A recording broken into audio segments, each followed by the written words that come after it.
In the heart of suburban Chicago, where white picket fences lined quiet streets and manicured lawns whispered tales of the American dream, a storm brewed behind closed doors at 42 Maplewood Lane. The house was picture-perfect, 2 stories tall with crimson shutters, a basketball hoop in the driveway, and flower beds bursting with daisies. To the neighbors, it was the epitome of family life. Michael, a 43-year-old software engineer with 2 degrees under his belt, and Sarah, a former healthcare professional turned stay-at-home mom. Together, they had 2 children, a precocious 5-year-old boy and a sweet 3-year-old girl.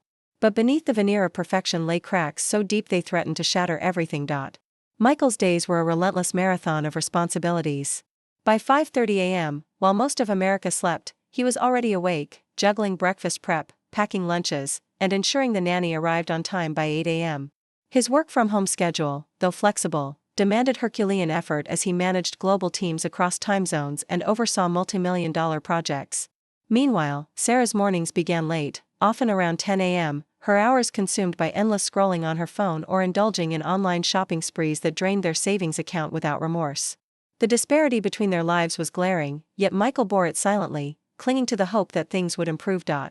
But Father's Day became the breaking point, an event that shattered any illusion of reconciliation and left Michael standing at a crossroads, grappling with the decision to end the marriage he had fought so hard to save.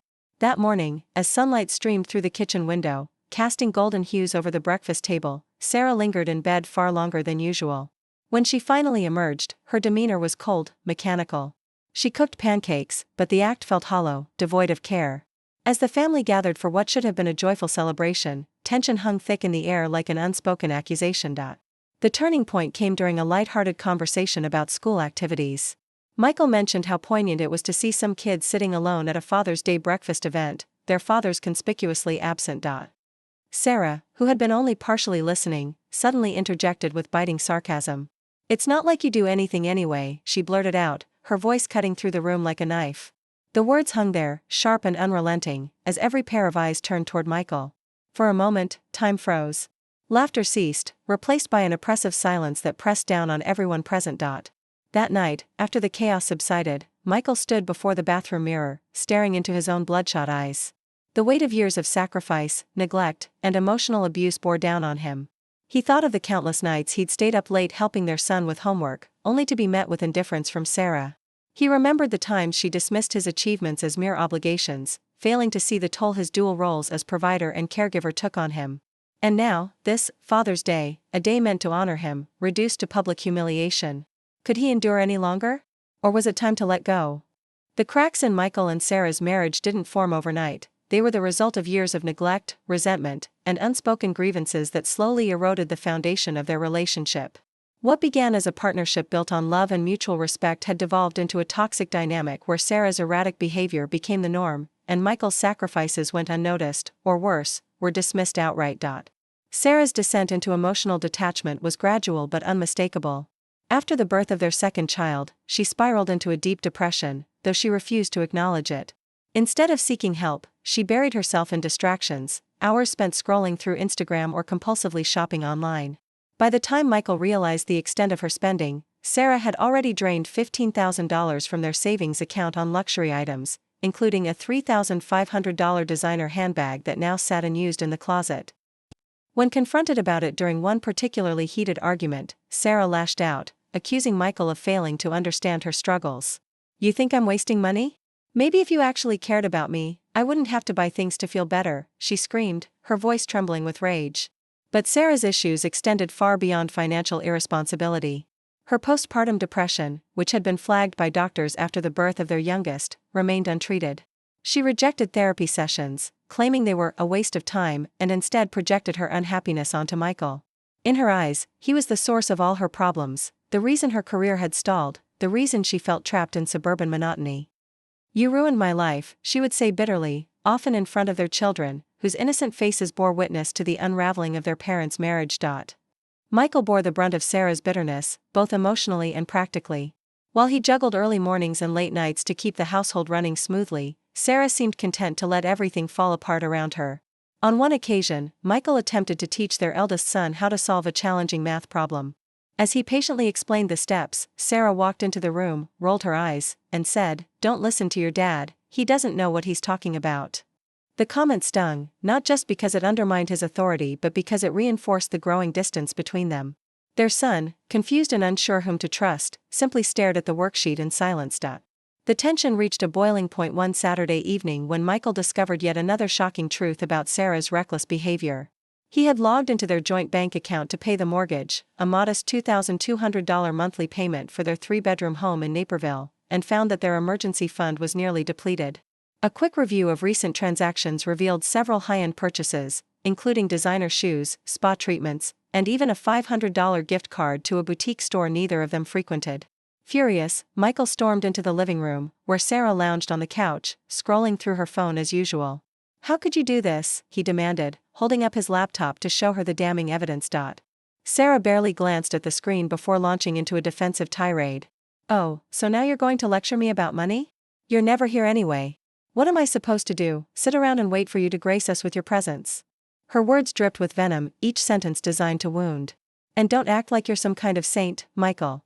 You're always working, always glued to your computer. Do you even care about this family anymore?"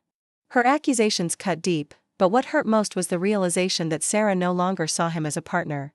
To her, he was an adversary, a convenient scapegoat for all her frustrations. The argument escalated quickly, with voices rising and tears streaming down both their faces. At one point, Sarah grabbed the nearest object, a ceramic vase, and hurled it across the room, narrowly missing Michael's head. The sound of shattering glass echoed through the house, startling their children, who peeked out from behind their bedroom doors, wide-eyed and terrified. In the aftermath of the fight, Michael retreated to the backyard, sitting alone on the wooden bench beneath the oak tree. The air was cool, the faint scent of freshly cut grass lingering from earlier that day. He stared at the ground, replaying the events in his mind. How had it come to this? He thought back to the early days of their marriage, when they dreamed of building a life together, a home filled with laughter, love, and shared goals. Now, those dreams felt like relics of another lifetime, buried beneath layers of resentment and regret. For the first time, Michael allowed himself to entertain the possibility that their marriage was beyond repair. As the sun dipped below the horizon, casting long shadows across the yard, he made a silent vow: no matter what happened next, he would prioritize his children's well-being above all else. If that meant walking away from a relationship that had become suffocating, then so be it. The weight of the decision pressed heavily on his shoulders, but deep down, he knew there was no other choice. The morning of Father's Day dawned with an oppressive stillness that seemed to hang over the house like a storm cloud. At 42, Maplewood Lane, the air was thick with unspoken grievances, each room carrying the weight of years of neglect and resentment. Michael had hoped for a quiet celebration, a modest barbecue in the backyard, a chance to spend time with his children and perhaps enjoy a brief reprieve from the tension that had become their daily reality. But as he stood in the kitchen at 9 a.m., flipping burgers on the grill, it was clear that Sarah's presence, or lack thereof, would define the day. Sarah's involvement in the preparations was minimal at best. She lingered in bed until nearly 10:30 a.m., emerging only when her mother gently insisted she join the family. Her demeanor was detached, her movements mechanical as she shuffled into the kitchen. "Do you need help?" she asked flatly, though her tone suggested she already knew the answer. Without waiting for a response, she began assembling a simple pasta salad, but even this task felt perfunctory. The dish lacked seasoning, its flavors muted much like Sarah's emotional investment in the occasion. When Michael pointed out that their youngest preferred macaroni over penne, Sarah rolled her eyes dismissively. "He'll eat whatever I make," she muttered under her breath, her words sharp enough to cut through the already tense atmosphere. By noon, the family gathered around the dining table, a scene that should have been filled with laughter and warmth but instead radiated discomfort. The food sat untouched for several minutes as everyone exchanged awkward glances. Sarah's phone buzzed incessantly beside her plate, drawing her attention away from the meal and further isolating her from the rest of the group. Her disengagement was palpable, a stark contrast to Michael's attempts to keep the conversation light. He recounted a story from earlier in the week about a Father's Day breakfast event at the children's school. "It was poignant," he said softly, his voice tinged with sadness. "Some kids were sitting alone because their fathers couldn't be there. It made me think about how important it is to show up, not just physically, but emotionally." Sarah, who had been scrolling absent-mindedly through Instagram, suddenly looked up, her expression hardening. "Oh, please," she scoffed, her voice dripping with sarcasm. "As if you're some kind of saint. You're always working, always glued to your laptop. Don't act like you're so perfect." Her words landed like a punch, silencing the room instantly. For a moment, no one moved or spoke, the only sound was the faint hum of cicadas outside. Then, with calculated cruelty, Sarah added, and don't get me started on those poor kids at school. Right, everyone? Our kids probably wish they had a decent father too. The impact of her statement was immediate and devastating. Michael froze, his fork hovering midair as he processed what she had said. His face flushed with a mixture of anger and shame, his hands trembling slightly beneath the table. Across from him, his 5-year-old son stared down at his plate, visibly uncomfortable, while his 3-year-old daughter clutched her stuffed bunny tightly, her wide eyes darting between her parents. Even Sarah's mother shifted uneasily in her seat, clearing her throat in an attempt to diffuse the tension. But the damage was done. The room felt suffocating, the silence pressing down on everyone like a physical weight. Michael struggled to maintain his composure, his mind racing with conflicting emotions. Part of him wanted to defend himself, to explain the countless sacrifices he had made for his family, the late nights, the early mornings, the endless juggling of work and parenting duties. But another part of him recognized the futility of such an effort. Sarah wasn't interested in hearing him, she was determined to assert dominance, to remind him, and everyone else, that she held the power in their crumbling marriage. Her mockery wasn't just an attack on his character, it was a deliberate humiliation designed to strip him of any remaining dignity. Unable to bear the weight of her words, Michael pushed back his chair abruptly, the screech of wood against tile slicing through the silence. Ignoring the startled looks from his children and the murmured protests of his in-laws, he grabbed his keys from the counter and stormed out of the house. The screen door slammed shut behind him, the sound reverberating through the neighborhood like a gunshot. As he climbed into his car, his hands shook uncontrollably, tears blurring his vision. He drove aimlessly, the suburban streets of Naperville blurring past in a haze of anguish. At one point, he narrowly avoided colliding with another vehicle at an intersection, snapping him momentarily out of his daze. Pulling over to the side of the road, he buried his face in his hands and wept, deep, guttural sobs that racked his entire body. For the first time in years, Michael allowed himself to confront the truth: his marriage was irreparably broken. The woman he had once loved, the partner he had vowed to stand by through thick and thin, had transformed into someone unrecognizable, someone who reveled in his pain and sought to destroy what little remained of their relationship. Sitting there on the shoulder of Route 59, surrounded by the hum of passing cars and the distant chirping of birds, he realized that staying in this toxic union would only lead to further suffering, for him and, more importantly, for his children. With a heavy heart, he resolved to take control of his life, even if it meant walking away from everything he had worked so hard to build. The days following the delivery of the divorce papers were a whirlwind of emotions, each moment amplifying the fractures that had long been hidden beneath the surface. Sarah's reaction was immediate and explosive, a storm of tears and accusations that shook the very foundation of their suburban home. She stormed into Michael's makeshift office, a corner of the living room cluttered with files and his laptop, and hurled the papers onto the desk. "How could you do this to me?" she screamed, her voice trembling with a mix of rage and desperation. Her mother, who had been quietly sipping coffee in the kitchen, rushed in to intervene, but Sarah's anger was uncontainable. "You've turned everyone against me," she wailed, pointing an accusatory finger at Michael. The scene unfolded like a tragic play, raw and unfiltered, leaving both families reeling. Yet, within days, Sarah underwent a transformation so dramatic it bordered on surreal. Gone was the disengaged, indifferent wife who had spent years neglecting her responsibilities. In her place stood a seemingly devoted mother determined to reclaim her role. She began waking at 6:30 a.m., a full hour earlier than her usual routine, and insisted on driving the children to school every morning. At first glance, it appeared to be a genuine effort to reconnect with them. But Michael soon noticed the telltale signs of insincerity. Each morning, as she dropped the kids off at Naperville Elementary, she would pause for a perfectly framed photo, her smiling face beside the children, the school's red brick facade serving as a picturesque backdrop. These images inevitably found their way onto her Instagram feed, accompanied by captions like, "Starting the day with my precious angels, 2 hearts, #momlife, #family first." To Michael, it felt less like a heartfelt gesture and more like a calculated attempt to craft a narrative for public consumption. The tension escalated further when Sarah began calling the children late at night, often after they had already settled into bed. Her voice, tinged with sadness, would echo through the phone as she recounted tales of loneliness and abandonment. "Your dad left us," she would say, her tone heavy with accusation. "Do you know how hard it is for me to be alone?" These conversations left the children confused and guilt-ridden, their young minds struggling to reconcile the fractured image of their parents. Michael's youngest daughter, a sensitive 3-year-old, began exhibiting signs of sleep disturbances. She would wake up in the middle of the night, clutching her stuffed bunny and whispering, "Does mommy still love me?"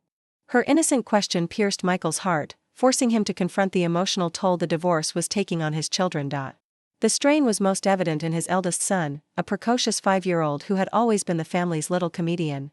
Now, he seemed withdrawn, his once bright eyes clouded with sadness. One evening, as Michael tucked him into bed, he noticed a small notebook peeking out from beneath the pillow. Curious, he asked, "What's this?" His son hesitated before handing it over, his lower lip quivering. Inside, scrawled in uneven letters, was a single sentence: "I hate Dad for breaking our family." Michael stared at the words, his chest tightening with a mixture of guilt and sorrow. He wanted to explain, to reassure his son that his decision was made out of love and necessity, but the words caught in his throat. Instead, he simply hugged the boy tightly, hoping the embrace could convey what he couldn't put into words. For Michael, the emotional burden was relentless. Each day brought a fresh wave of guilt, grief, and determination, all vying for dominance in his mind. He wrestled with the knowledge that his decision to pursue divorce would irrevocably alter his children's lives, yet he also recognized that staying in a toxic marriage would inflict its own kind of harm. The tension between these conflicting truths was exhausting, leaving him drained and uncertain. Even as he prepared to move forward with the legal proceedings, a part of him couldn't help but wonder, was he doing the right thing? Or was he simply trading one form of suffering for another? One particularly difficult evening, as the sun dipped below the horizon and cast long shadows across the backyard, Michael sat alone on the wooden bench beneath the oak tree. The air was cool, carrying the faint scent of freshly cut grass from earlier that day. He stared at the ground, replaying the events of the past weeks in his mind. How had it come to this? He thought about the countless nights he had stayed up late helping their son with homework, only to be met with indifference from Sarah. He remembered the times she dismissed his achievements as mere obligations, failing to see the toll his dual roles as provider and caregiver took on him. And now, the weight of knowing that his children were suffering because of choices he had made. Could he have done more to salvage the marriage? Should he have pushed harder for therapy? The questions swirled in his mind, each one a reminder of the uncertainty that loomed ahead. As the cicadas chirped in the distance, Michael allowed himself a moment of vulnerability.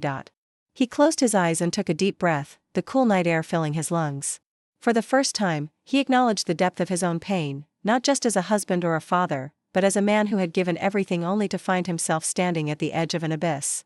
Yet, amidst the turmoil, a flicker of clarity emerged. He realized that while he couldn't control the past or predict the future, he could choose how to move forward. And so, with a heavy heart but renewed resolve, he vowed to prioritize his children's well-being above all else.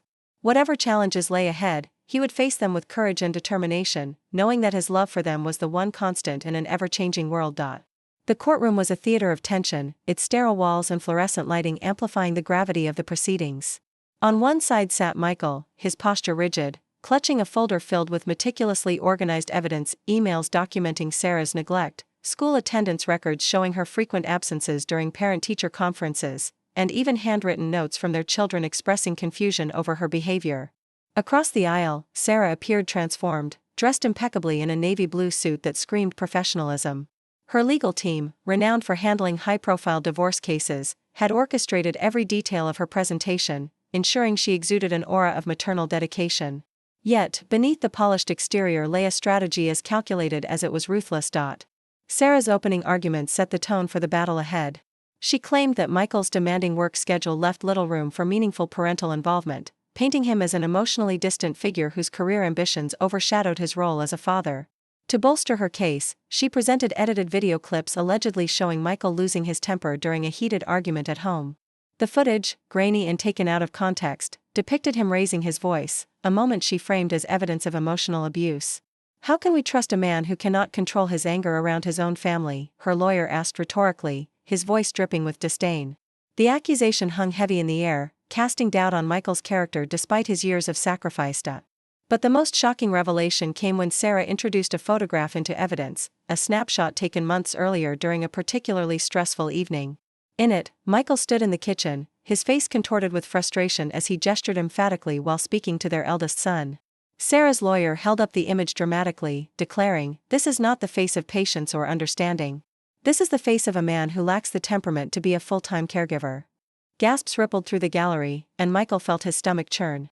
He remembered that night vividly. It had been the culmination of weeks of sleep deprivation and mounting pressure at work. His son had refused to complete his homework, leading to a brief but intense exchange.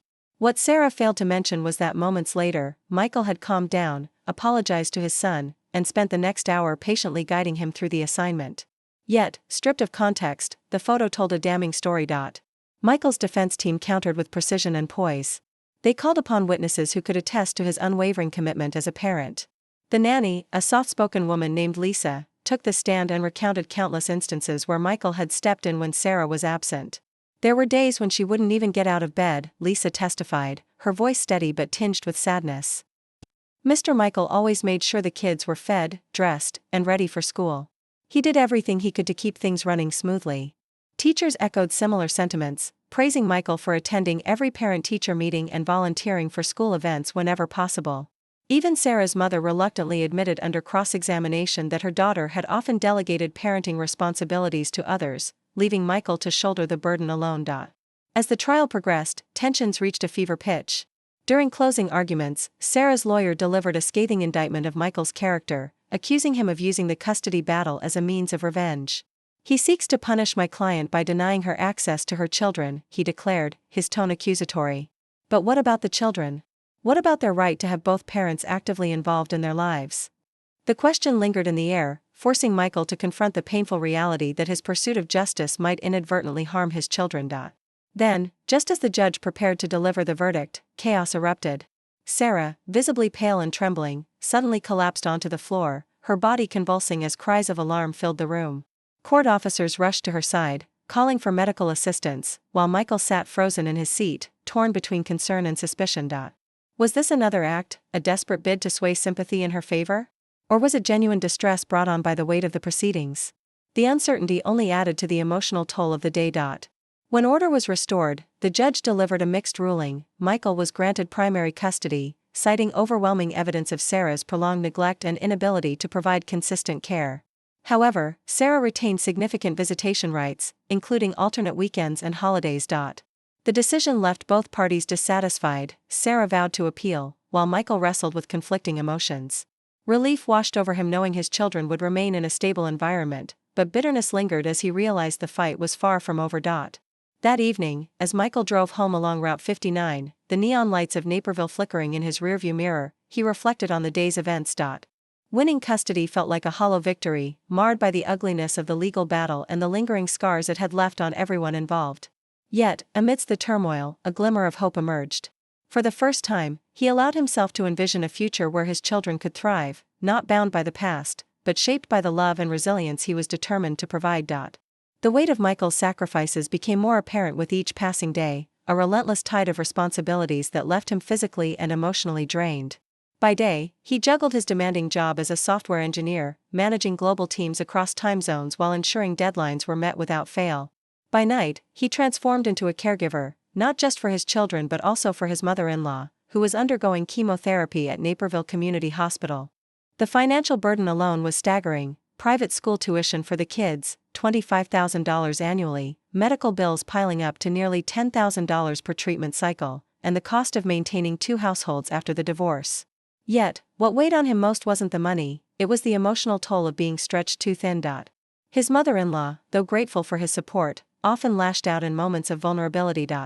"You've ruined my daughter's life," she would say bitterly during their weekly phone calls, her voice trembling with a mix of grief and anger. "How could you let this happen?" These words cut deep, not because they were true but because they echoed the doubts Michael already harbored within himself. Was he doing enough? Could he have saved the marriage if he had tried harder? The questions haunted him, especially late at night when the house fell silent, save for the faint hum of the refrigerator in the kitchen. Despite these challenges, Michael refused to let despair consume him. He found solace in small acts of love, reading bedtime stories to his youngest daughter, helping his eldest son practice multiplication tables, or surprising them both with midnight trips to Costco for free samples. But even these moments were tinged with sadness. One evening, as he tucked his youngest into bed, he noticed her clutching a stuffed bear tightly, her eyes glistening with unshed tears. "I miss Mommy," she whispered, her voice barely audible. Michael froze, unsure how to respond. He wanted to reassure her, to promise that everything would be okay, but the lump in his throat made it impossible to speak. Instead, he pulled her close, holding her until her breathing steadied and she drifted off to sleep. The loneliness gnawed at him, particularly during weekends when the absence of adult companionship became unbearable. On Saturday nights, after putting the kids to bed, he would retreat to the living room, flipping through old photo albums or scrolling aimlessly through Reddit threads about single parenthood.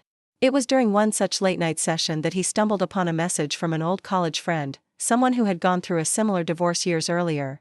"Hey man, I know it feels like you're drowning right now," the message read, "but trust me, you're stronger than you think. You're not alone in this." The simplicity of those words struck a chord deep within Michael, reminding him that resilience wasn't about never falling, it was about finding the strength to get back up every time you did. By Sunday morning, as sunlight streamed through the blinds of his modest apartment, Michael felt a flicker of hope ignite within him. While making pancakes, a recipe he had learned from YouTube tutorials, he realized that despite the hardships, he was still standing. His children were safe, loved, and thriving under his care. His mother-in-law, though difficult at times, was receiving the best treatment possible thanks to his efforts. And though the road ahead remained uncertain, he knew one thing for sure: he was doing the right thing. For the first time in months, he allowed himself a moment of quiet pride, knowing that his sacrifices, however painful, were shaping a better future for those he loved most.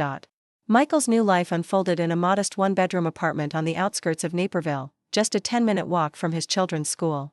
The space was small, barely 600 square feet, but it was functional, with walls adorned by colorful drawings from his kids and a tiny kitchen that became the heart of their weekends together. Every morning, he woke at 5:30 a.m., brewed a strong cup of coffee, and prepared for another day of balancing work, parenting, and personal recovery.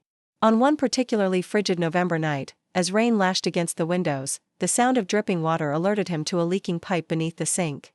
With no plumber available until morning, Michael donned an old sweatshirt, grabbed a wrench, and spent 2 hours on his knees fixing the issue. His hands were raw and blistered by the time he finished, but the sense of accomplishment reminded him of his resilience. Sarah's behavior remained unpredictable, oscillating between remorse and defiance. One weekend, she canceled her scheduled visitation at the last minute, leaving Michael scrambling to adjust plans.